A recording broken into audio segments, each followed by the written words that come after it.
Hello, I'm going to read chapter 5 from the Unteachables by Korman. And chapter 5 is from the viewpoint of Mr. Kermit. Here we go. Emma Fountain. I can scarcely believe it. Of all the classrooms in all the schools, she had to walk into mine. She's a time machine. That's what she is. The spitting image of her mother. It brings back memories I thought were buried forever. I can still see the engagement notice in the newspaper. Fiona Bertelsmann and Zachary Kermit. The photo of the happy couple, cheek to cheek, eyebrows perfectly aligned, smiling like nothing was ever going to come and rain on our parade. How innocent we were then. How blind. How foolish. It was all over in a heartbeat. The test, the scandal, the breakup. Since then, I've only seen smiles like that twice. 7 months later, when Fiona lined her eyebrows up with Gil Fountain in the engagement notices. And today, when their daughter, Emma, stepped through the doorway of room 117. Fate has a way of sticking it to you twice, resurfacing like a bad burrito. This morning was my second shot. Every day draws me 24 hours closer to early retirement, but the last lap isn't going to be a cakewalk. First, Thaddeus and the Unteachables, and now Fiona's clone in the room next door. Oh, words. A living, breathing, bucket-filling reminder of the life I missed out on. If that poor kid tries to teach middle schoolers the way she ran her kindergarten classes, her students will have her throat open by Columbus Day. I should sit her down and explain a few things, but that would mean I care. Caring is where the trouble starts. Hard experience taught me that.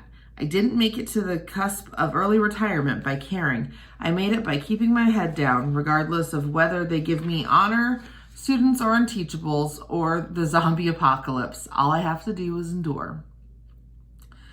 There are small satisfactions. The hiss of the air-controlled closing of the school entrance behind me as I exit the building.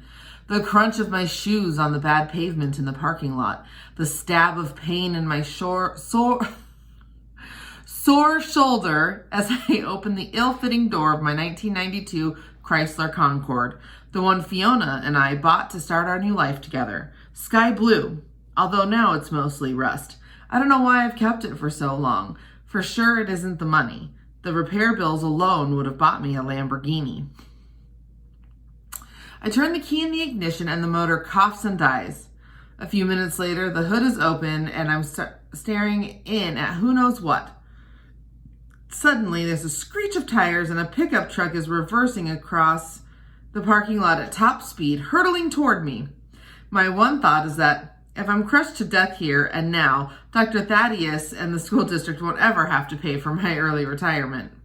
The pickup roars to a stop with its rear bumper 6 inches from my leg. Eyes blazing, I shout, "Are you crazy?" The door opens and the driver gets out. I blink. It's one of my students. I know the Unteachables are a rough crowd, but I never expected one of them to steal a truck and use it to try to kill me. Sorry, the gas pedal sometimes sticks a little.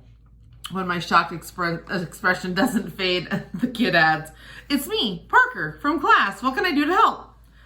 To start with, I rasp, you could stop reversing at 90 miles an hour. Why is a middle schooler driving at all? As he launches into a whole story about his grandmother, the family farm, and a provisional license, I conjure up a picture of him in a front row desk, examining worksheets from point-blank range like he's staring through a jeweler's eyepiece. "Wow, that's a pretty old car," he says. "I mean, mine's old, but yours is like classic." He squints at the name in raised chrome letters. It's a Cocoa Nerd? Concorde, I correct impatiently. Didn't anyone ever teach this boy to read? Never mind that. Any idea how I can get it started up again? I give Parker credit. He's better with cars than he is with words. He tinkers around under the hood and pretty soon the motor is running again, although it's belching gray smoke all over the parking lot. Stop it! A silver Prius pulls alongside. The window is open, and through the billowing clouds, we can just make out Miss Emma Fountain. Turn it off! Turn it off! Parker rushes behind the wheel and kills the engine. She gets out of the Prius, waving her arms to clear the air. Do you have any idea how much carbon is in that smoke? Mrs. Vardalos is the chemistry teacher, I reply, deliberately misunderstanding the point she's trying to make. I'm in charge of, well, you know, which class I'm in charge of. I indicate Parker with a slight nod. I'm bucket filling, Parker tells her proudly. You know, helping Mr. Kermit. Mr. Kermit, she asks, how old is this car? Your mother picked it out, I inform her with an oddly defiant smile. Her eyes widen. Oh, wow, that's old. It's just that people didn't understand emissions back then. It was before everyone started putting the environment first. Recycling, composting, installing solar panels. A long speech forms in my mind about how this is a free country and it's none of her business what anybody drives or how old it is or what it spews into the atmosphere. But for some reason, I can't say it. Not to her. Not to that face that looks so much like Fiona's. She softens. Well, maybe you can keep it, but you definitely have to put in a catalytic converter. It's on my list, I assure her, right after a new floor for the back seat, just in case I ever have passengers. Parker peers into the back. Whoa, is that the ground? Air conditioning, I supply tight-lipped, old school. Emma regards me with pity. On the plus side, she and Parker managed to get the motor running again, minus the smoke this time. Wow, Miss Fountain, Parker raves, you're really good with cars. I learned from my mom, she explains. She took a course in auto mechanics because she bought a real lemon once and... Her voice trails off as she frowns at the old Concorde, connecting the dots. I swallow what's left of my pride. Thanks for your help. I'm positive that her act after getting home will be... I'm positive that her first act after getting home will be to call her mother and say, Ma, guess what? He's still got that car. The calendar appears in my mind, that magical date in June circled in gold Sharpie. Only 172 more school days to go.